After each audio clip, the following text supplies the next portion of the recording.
welcome again to, oh, this meeting is being recorded. Welcome to everyone, new faces, regular faces. It's really good to see all of you on our trip to Italy today. So we're going to have some question and answer time at the end. Please, if you're not already muted, please mute yourselves and stay muted until it is that time for questions. And it's really good to see all of you. So I'm going to turn it over to Fran, who is going to then turn it over to Lori. Hi, everyone. My name is Fran Nelson, and I'm a travel advisor with Unique Travel of Palm Beach, which is actually located in Delray Beach, Florida. To say this has been a difficult year would be an understatement, but finally we are seeing light at the end of a tunnel, and it's not a freight train. Just think of it. A year ago, we were all afraid to go to travel beyond the grocery store, and now we can see the world again. They say that travel is a two-way street, which I believe it is. And we know that it's soon going to be bumper to bumper in both directions. Today, we're going to be talking about one of my favorite places, Italy. I am delighted to be able to introduce one of Unique Travel's special vendors, Lori D'Amico, from Celebrated Experiences. She's not only an expert in Italy, but she worked there, she lived there, she raised her family there. So we're going to talk about two of Italy's gems today, Florence and Venice. And without further ado, I'm going to turn the meeting over to Lori. Okay, thank you, Fran. Let me share my screen, make sure we've got that up.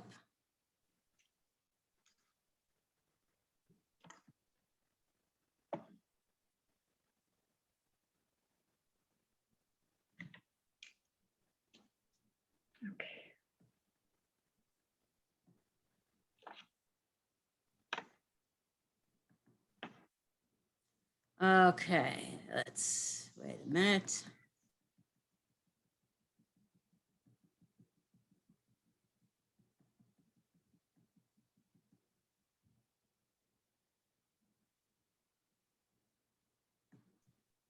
Okay, so let's see.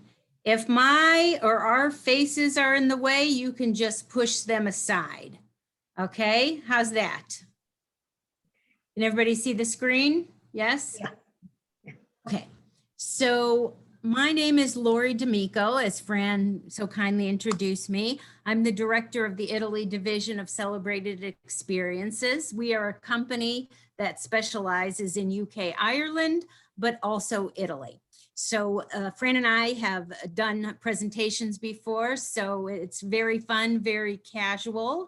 And today, we want to talk about two of the three heavy hitters. We're not going to talk about Rome today, which is usually they call the big three in Italy, just because of time. So Venice and Florence, of course, are beautiful cities. They're both cities on the water. Florence is on the Arno River, whereas Venice, of course, is a city that is built on a series of canals. So let's delve right into it. Okay, so let's just look at location. Let me see if I can get a little pointer here. Laser pointer. Okay, so Venice, of course, is up in the northeast. Okay, it's in a region called Veneto. And Florence is in the region called Tuscany. You have better flights going into Venice than you do in Florence. Florence has a very short runway, so transatlantic flights don't land in Florence. Okay, Venice, you can get a direct flight from the East Coast. Of course, you guys are all on the West Coast, so it may be a little bit different, but this is just to give you an idea. You've got the major train line that connects both. So these two cities are very easy to travel between the two of them.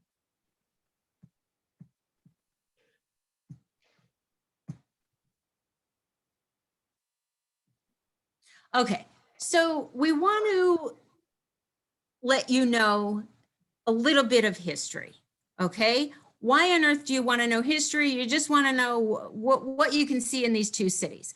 Well, to understand what you see in these two cities, you do have to understand a little bit of history. Now, after the fall of the Roman Empire in like 76 AD, Italy was never a united country on this beautiful peninsula of a boot all the way until 1860. So what you have in these many centuries are independent city-states, okay? You have a sovereign state called the Republic of Florence and a maritime state called the Republic of Venice that has centuries of history. Why is that important? Because the buildings, which of course are beautiful, the buildings and the monuments that you see are reflections of the heydays of these two republics. So let's take a look at Venice. Venice, of course, is an island, okay? Some say it's shaped like a fish. So you see this bridge here? This is the bridge that connects you from the mainland to the island. You can drive a car right here. You cannot drive your car past there. This is where you return your rental car, and this is where the train comes, okay? That means you need transportation. I have walked from here all the way to here, which is St. Mark's. I am not doing it again. It was a very long walk, but I am glad that I tried it once, okay? What you see, this kind of snake-looking canal, is what they call the Grand Canal. These little lines here, these are the side canals. And then, of course, here is the center of Venice, St. Mark's, which we'll look at. And this body of water is called the Lagoon, okay?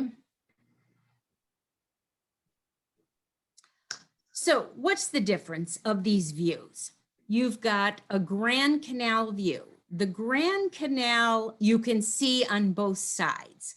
Both sides are lined with beautiful medieval Moorish buildings called palazzo or palazzi, okay? And these are beautiful buildings that obviously were part of noble and rich families, all right? Then you have a side canal view. These are the small canals within the buildings that are very narrow. The bridges are low. So it's a different kind of view. You don't have the grandiose Grand Canal view. And then you have the lagoon view. The lagoon is basically looks like a lake. You can see there's islands on the other side. This is what the Grand Canal dumps into. So when you're looking for an accommodation in Venice, you want to know what the view is. Is it a Grand Canal view, a side canal view, or a lagoon view? And of course, those are any type of water view is at a premium. You can do a city view as well, which most of the time are beautiful buildings. Now, I will say this lagoon view right here, this to me is quintessential Venice. I love, you know, obviously we do hotel inspections every year. I'm in Italy 3 times a year. I spent 5 weeks during the pandemic doing inspections. So was in Venice recently in November, but I love waking up early and looking at the lagoon, and you see all the boats coming in with supplies. And then of course I wanted to point out these yellow boxes here. These are bus stops, okay? But the bus in Venice is a boat. It's called the Vaporetto. That's the public bus, okay? That happens to be a boat. Usually what I do is get a 2-day or a 3-day pass. One single ride on the Vaporetto is €7, which is about $10. So it's pretty expensive. But if you get a pass, it's nice. You can go up and down to various places. So it's a nice little feature.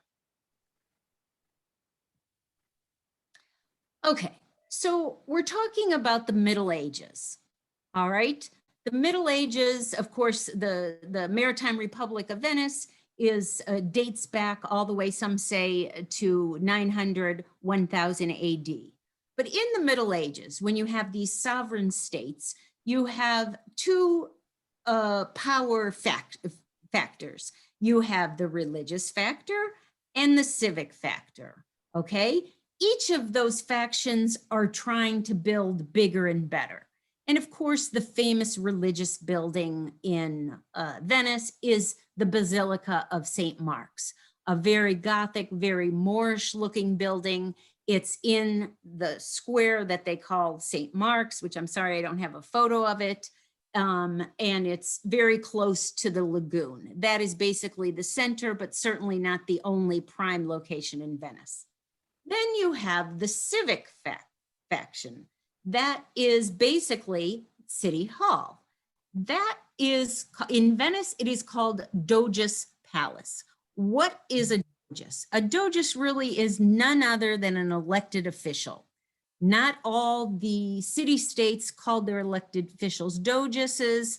In Florence, we're going to see they're called something else. But Doge's Palace, this is where the government was run. As I said, the officials were elected, and there's many places in Venice that are named after famous Doges. Now, Venice is also a place famous for bridges, and bridges mean a few different things. Of course, bridges are beautiful to look at, but bridges also present a challenge for mobility. Venice is relatively flat, but you have a lot of up and down. Because you have all these side canals, you have several bridges that get you from one side to the other. Some of the bridges are just flat ramps, others are steps. So you do want to see what your situation is for mobility, but it is super fun walking around Venice, exploring these little side bridges. Okay, then we have famous bridges like the Rialto Bridge. This is a bridge that you can walk over. Each side is the Grand Canal. On the left side here is the famous Rialto Market, which is an outdoor market. And then, of course, this is the Bridge of Sighs, which is very famous. So let's talk a little bit about Jewish heritage, not only in Venice, but in all of Italy. Jewish heritage, honestly, is a roller coaster, okay? When the temple in Jerusalem was destroyed in 70 AD, there were much of the population there went to Italy, especially southern Italy. Why is that? Remember, Italy is a boot that dangles in the Mediterranean, so it was very convenient from Israel. From the south of Italy, there were many who went further north, and of course you have a lot of northern European Jewish populations that are coming down into Italy as well. So the history of Jewish heritage in Italy, as I said, is a roller coaster. We have moments where there's very strict regulations on the Jewish population. We have a lot of ebb and flows where these restrictions are removed and the restrictions are tightened. Remember, you have in Venice and Florence and many other places, you have governments that are turning over. So each government takes a different stand. In fact, the term ghetto actually originates in Venice. The Jewish ghetto actually was a defined limit of geographical territory. There was a curfew.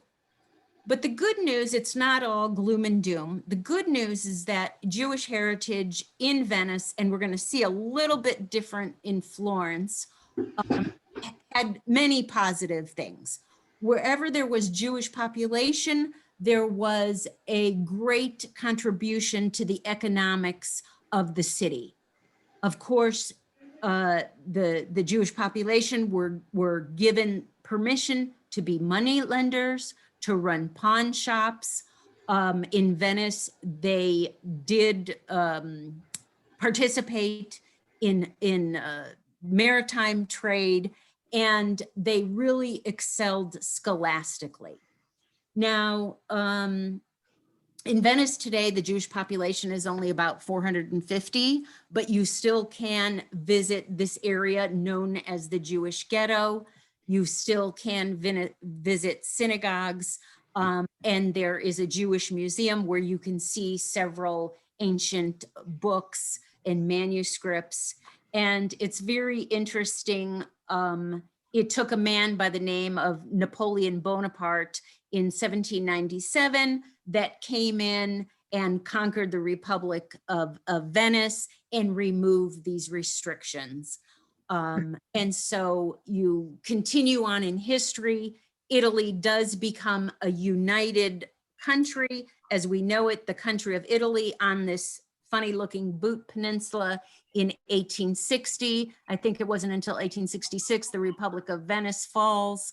And so throughout the next century, you have various situations that the Jewish population enjoys and is restricted, obviously, with World War II and fascism, Italy on the side of Germany.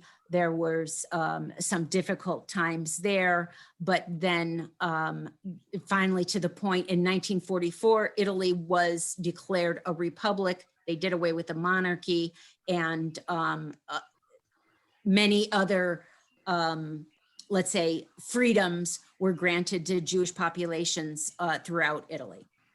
So let's talk about some of the things that you can do in Venice. Of course, you absolutely want to be on a boat because you enjoy the water. You're going to use a boat for a transfer. When you arrive in Venice, you have a couple choices. Number one, you can hop on the Vaporetto. I have done that with my luggage. I always travel very light. Number two, you could go to the taxi stand, just like you would in a normal city, except the taxis here are boats. Number three, you can book a transfer, which of course is the most expensive option. Venice is an expensive city. Why is it expensive? Because you're on the water. So literally, as I said, how I love to watch the boats in the morning, they are bringing in their supplies from the mainland every day. They are taking out their garbage, removing it from the island every day. Also interesting to note, there is an airport shuttle that you can take. Takes a little longer, but it's very inexpensive. You can take a boat out to the various Venetian islands. So definitely boat is on your list. Gondola, of course, is very expensive. And I wanted, just speaking of expensive, a lot of people make fun of Venice. Oh, you know, I spent $15 on a cup of coffee to sit outside in St. Mark's Square. Well, of course you did, because guess why? That merchant is very heavily taxed by the city to have that little section of chairs, their cafe, out on city land. Of course, Venice is famous for Murano glass. Murano is an island. All the Murano factories would love to have you. They do a nice little demonstration. Of course, they want you to look at their showroom. They'll ship anything to you. And there's all kinds of fun things, from little charms that you can use to gifts to huge elaborate chandeliers. The other island in Venice is Burano. That's famous for its lace. And then, of course, Venice is famous for Carnival. Carnival is the period before Lent. Lent is 40 days before Easter. So Carnival was a time that everybody partied before they had to be somber before the period of Easter. And the biggest tradition in Venice was dressing up in these elaborate medieval costumes. Not many Americans get to Venice in February when Carnival is, but if you ever have a chance, it's beautiful to see people dressed up in masks. And you can even create your own mask, you know, do a little painting class. So that's super fun. And of course, they sell all kinds of masks that you can bring home. And then, of course, who doesn't love eating? Okay, from cooking lessons to outdoor markets. This may not look too tempting. Looks like there's a lot of different kinds of fish in there. There's also a tour that basically is Venetian happy hour, that basically bar hops and you eat and drink what Venetians would do. You can do a very nice sunset cruise where you're just cruising along the Grand Canal, enjoying an aperitif. So all kinds of fun things that you can do in Venice. Okay, we work with deluxe hotels and we work with hotels that have value. Luna Baglioni is one of the famous 5 stars. Lundra Palace, of course, another very famous 5-star located right on the lagoon with all these windows facing the beautiful islands and the water.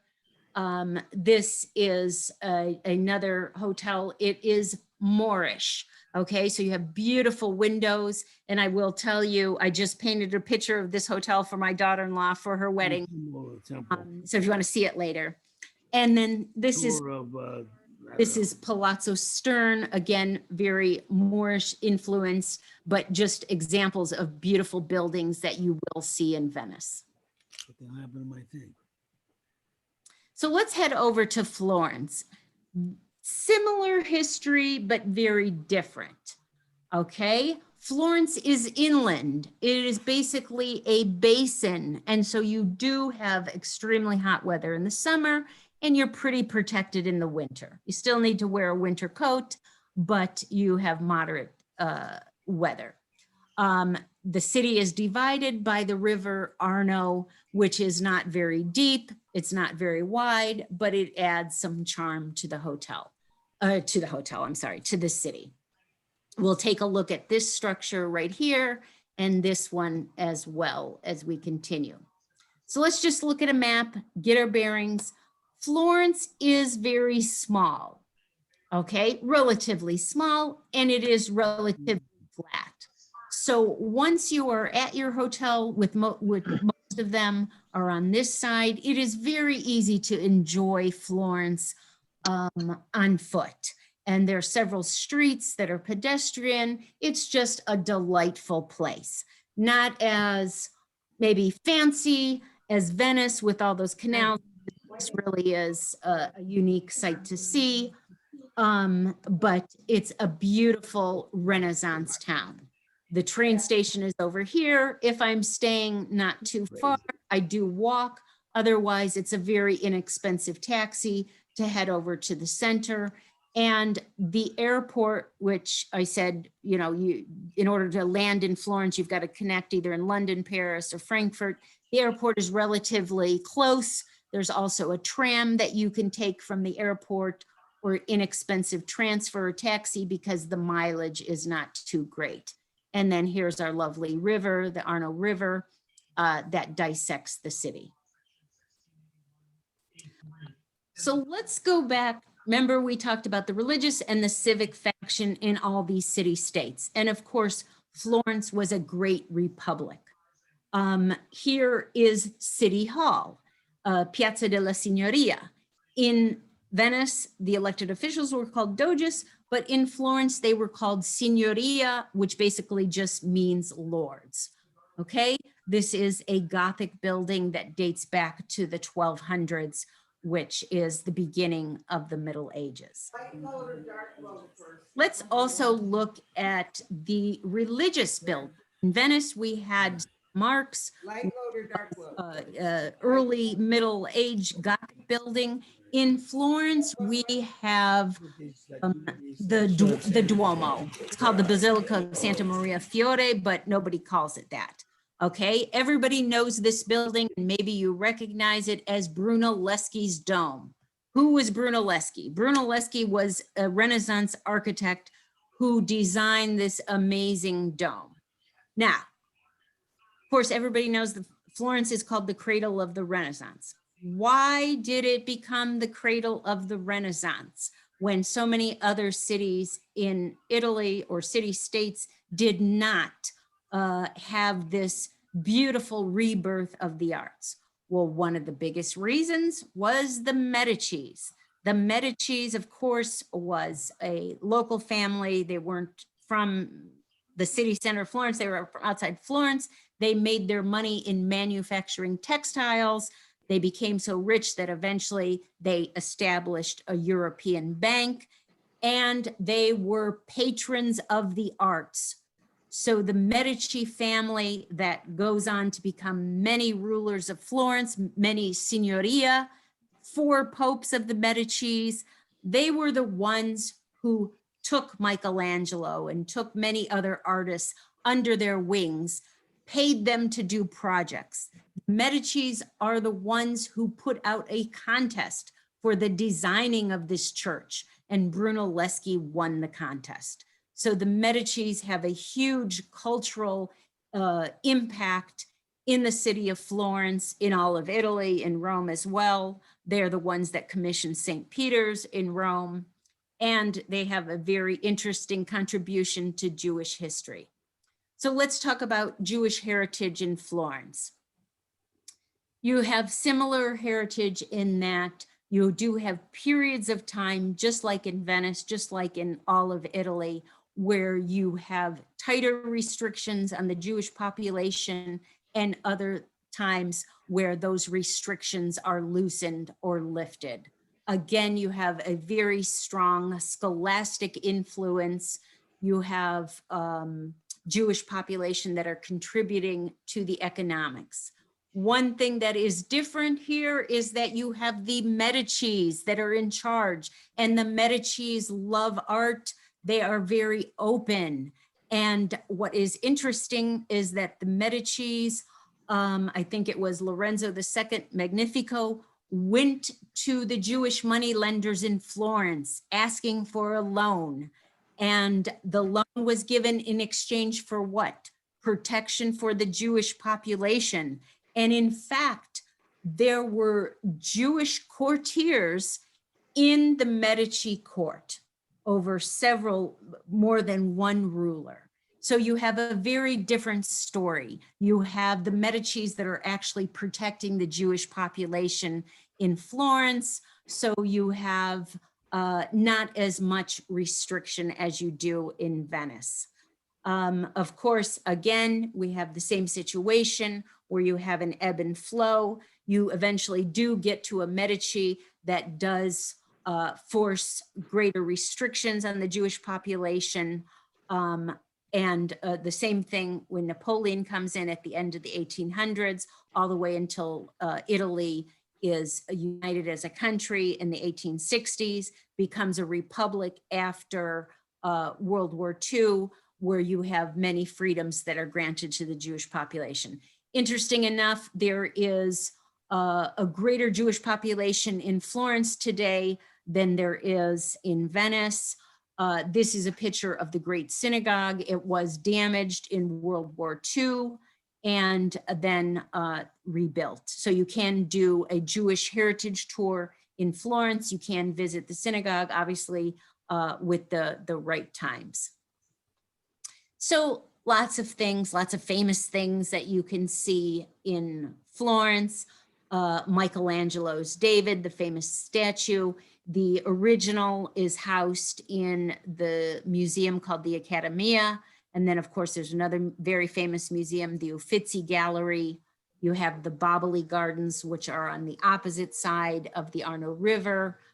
Florence, of course, is known for their leather production. You can do an artisan tour. There are Medici buildings you can visit, Pitti Palace, a lot to see in Florence. Now let's talk about some countryside visits. From Florence, you can either extend your stay and go stay out into the countryside, which is very lovely, or you can, let's say, maybe just add on one day to Florence. I would say 3 days is perfect for Florence. 4 days will let you do a day in the countryside. Okay, so here's Florence. A few places you can get by train: Lucca, Pisa, which we're going to get to. Siena, there's a terrible train that's very inconvenient. So you either need a car or a driver to take you out into the countryside. Okay, so interesting. Here are two cities. San Gimignano is more of a town. Siena is a city. These are Gothic time capsules. They're beautiful. Siena, I will say, is one of my favorite places. Do you ever hear people say Siena brown? Well, that's why it's called Siena brown, because all this local soil. This is actually the center of town, their main square, which is not a square shape, but a triangle shape. This is their city hall. And it's just a delightful place. San Gimignano is just west of Siena, and it is known for its medieval towers. In the Middle Ages, the height of your tower showed your prestige and your wealth. And at some point in the Middle Ages, most of those towers were destroyed. For whatever reason, 13 got saved in San Gimignano. It's a lovely little town. So why on earth aren't these towns Renaissance towns like Florence? Well, guess what? Siena was a republic. San Gimignano wasn't a republic, but Siena was a republic, and their arch enemy was Florence. Well, who won that war? Florence did. So when Florence won and conquered Siena, Florence went on to flourish economically and socially and experience this rebirth of the arts. Well, Siena stayed as it was, which was a medieval Gothic town, and pretty much has stayed that way ever since. So these towns are just beautiful contrasts. They're not as busy as Florence, so it's really nice to get away from the city and get into these small towns. Of course, west of Florence is Lucca, a circular medieval town. You can get there by train. Pisa, honestly, there's not much to see in Pisa other than the Leaning Tower. You can take the train there. Please remember, in Italy, there's nothing easy. When we say you can take a train from Florence to Pisa, do you think that train takes you to the Leaning Tower? No, it does not. It takes you to the central point. From there, you need to take a taxi or a driver or a bus if you want to get to the tower. So everything takes a lot of steps when you're in Italy. But once you see the tower, there's a church and a baptistry there in Pisa, you're good. It's not a long visit. And then, of course, Chianti. Chianti's famous for their wine production. It's a beautiful wooded area filled with vineyards that, of course, change colors in the season. I was just in Chianti in November, and the vineyards were beautiful orange and red. Chianti is the geographical location south of Florence, north of Siena. And of course, everybody loves to go taste wine, visit the little villages, and get a feeling of the countryside.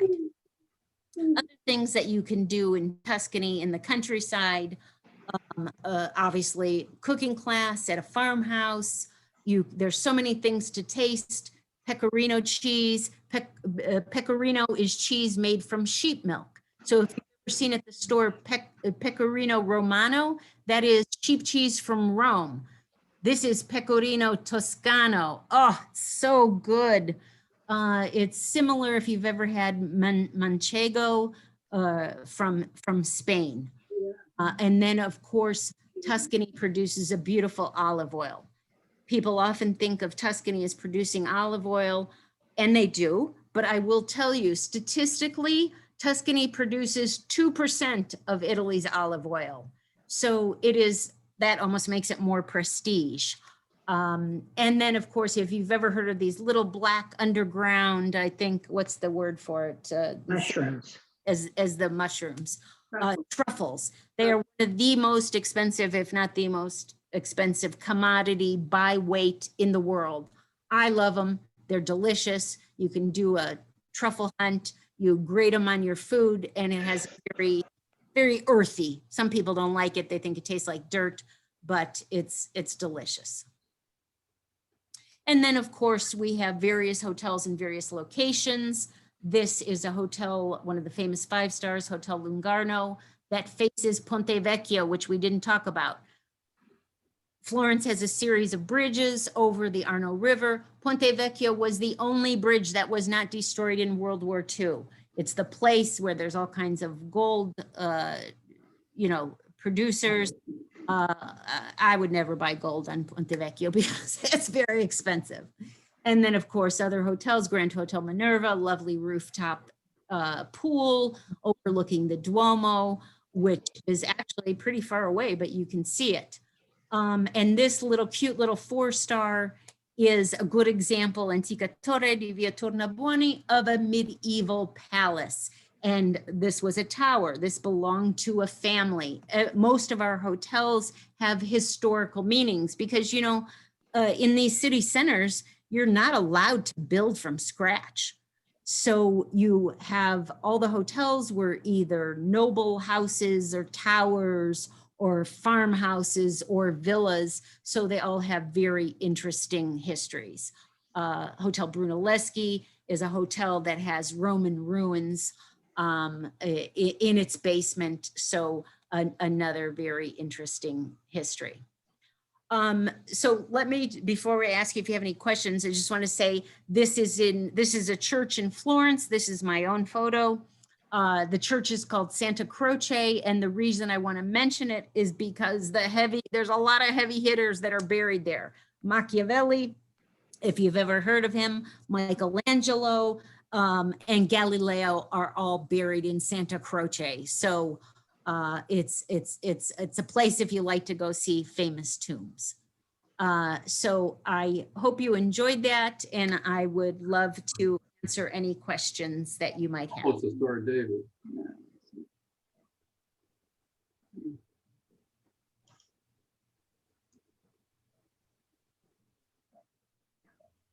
Anybody?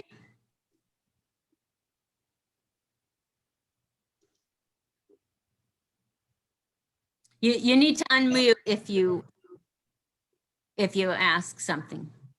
You had mentioned that travel, you said that, I think you said something like nothing is easy. Nothing is easy in Italy. It's a lot of steps. Is that travel pretty much anywhere? I mean, I put it in the chat. My daughter's going to be living for 4 or 5 months in Padua. Oh, okay. Yeah. Padua Yeah. is just south of Venice. I lived in Italy from 1986 to 2004. And every time I go back, I say the same thing. Oh my gosh, I forgot how long everything takes. It's just a process. Here we're used to just zipping here and zipping there. And there, maybe because we are going to see, monuments and historic buildings, you just remember, like I said, everything is not city center. And so you need to be patient. And yes, you need to, based on your mobility, be in a place that works for you. So what times of the year are good to travel to these cities? Well, in normal times, May and June are packed. September is packed. Okay, those are all the people trying to avoid the children. July and August, it's very hot. And any seaside destination, which remember, Italy is a peninsula, so you've got a lot of seaside destinations, that is peak season and very busy. I love April, you'll get better rates. I love, let's say, mid-March. Okay, not too early in March, but by, the 18th, the 20th, the 25th, you're getting very moderate weather. And I love the end of October, beginning of November. My birthday is November 2nd. We usually do inspections always around that time. I'm always walking around with a sweater, sweating, taking it off, and you can get some really good rates. But traditional peak is May, June. September, even October is peak. October is a lovely month, but you're still, not as hot as September, still enough just to wear a sweater, but you're still in high season rates. So for Venice in like January through May, what kind of weather are you looking at? Does it get cold? Yes. How You cold? really need a winter coat in Italy.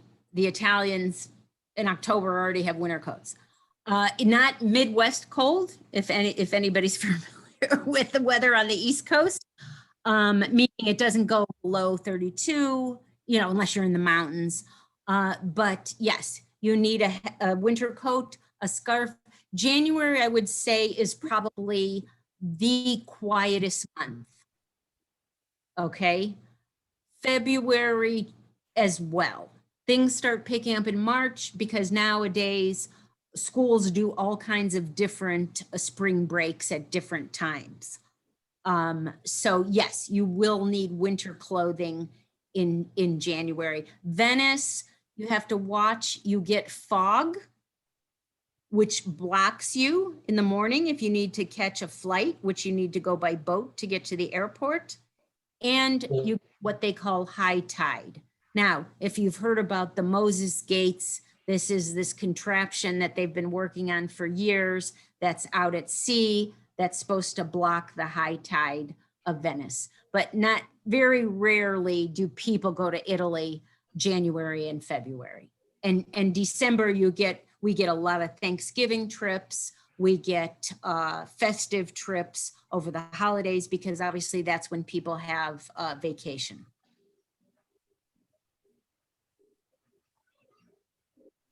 Lori, there's a question in the chat. Do people stay overnight in Siena?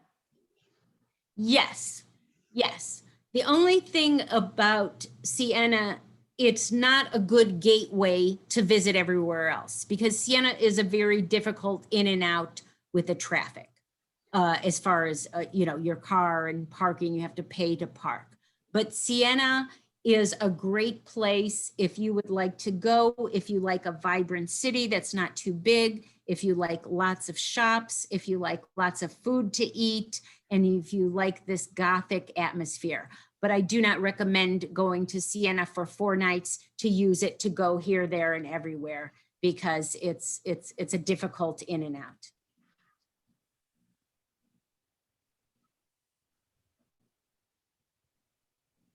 Oh, I have a question.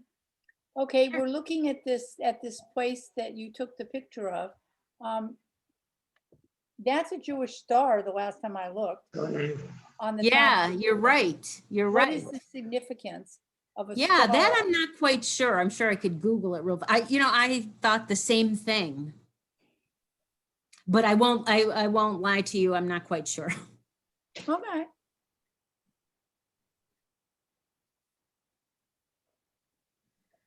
I probably wouldn't be remiss in asking about safety as far as crime goes, either to the general population or to Jews while they're there, given that it's my daughter at 20 years old that's gonna be Right. there. I would say you have to, I wouldn't call Italy a very high crime area. The city of Padua is pretty small. I would say your daughter has to show the same types of caution that she would here. Like she shouldn't be walking around alone at night, down a dark alley, with a purse full. So, but yeah, I wouldn't, as long as she, does the same type of things that she would here, being, on that safe side, especially for a young girl, then she'll be fine. But yeah, be conscious of her purse. But it's, I've walked home from a hotel dinner many times at night by myself in Florence and Venice and felt safe. But again, I'm not carrying, gobs of money in my purse and, I'm not purposely going out, at 1 a.m. in the morning. Just tell her, don't get caught up in the party scene. Okay, thank you. I don't think she will. Yeah. Little do you know. But Padua is a nice city because it is small. Nothing like Rome. It's smaller than Florence. So I think, and it is a very old university town. Oh, The it's on the cookie- other side. Oh, shit. Thank you. Fuck. The cooking classes or the cooking for a day, aren't there some cooking tours? Yes, we don't do organized tours, but there are people that will do, for example, 5 days of cooking, which, you've got to really like cooking. Usually our cooking is, 2-3 hour lesson, sometimes a full day where you're going to the market and, developing all this. But most of the general population just wants like a half-day cooking lesson. But on your tours, you do that. You can do that for people. A shorter cooking lesson, yes. We don't have anything like a week-long cooking with, a theme or anything like that. No, there's too many other things to see. Right, yeah. We just don't do small group tours. That's not our, forte. But yeah, Italy's a great place to cook. And I remember I was coming back from Italy one day and I could not believe there was a bunch of people on the plane with an Olive Garden jacket that said Olive Garden School, Italy.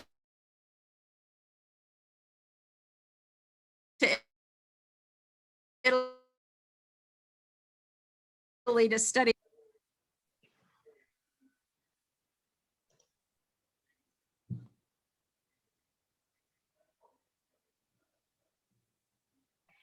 Anybody else?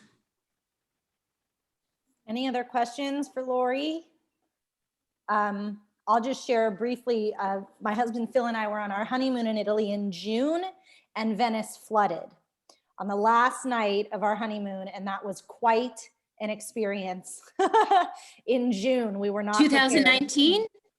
No, 2016. Ah, interesting. So thank you. But that's global kind of- warming. It was quite a surprise. You can say that it's kind of a novelty. Yes, and we saw people doing backstrokes in St. Marcus Square. Who would have thought? But And people walking around with boots. yeah, exactly. It was quite a surprise, but it receded. Where else did you go? We were in Rome and Venice and Florence, and we spent a couple nights in Tuscany, and we did one day in Cinque Terre, which was not enough time.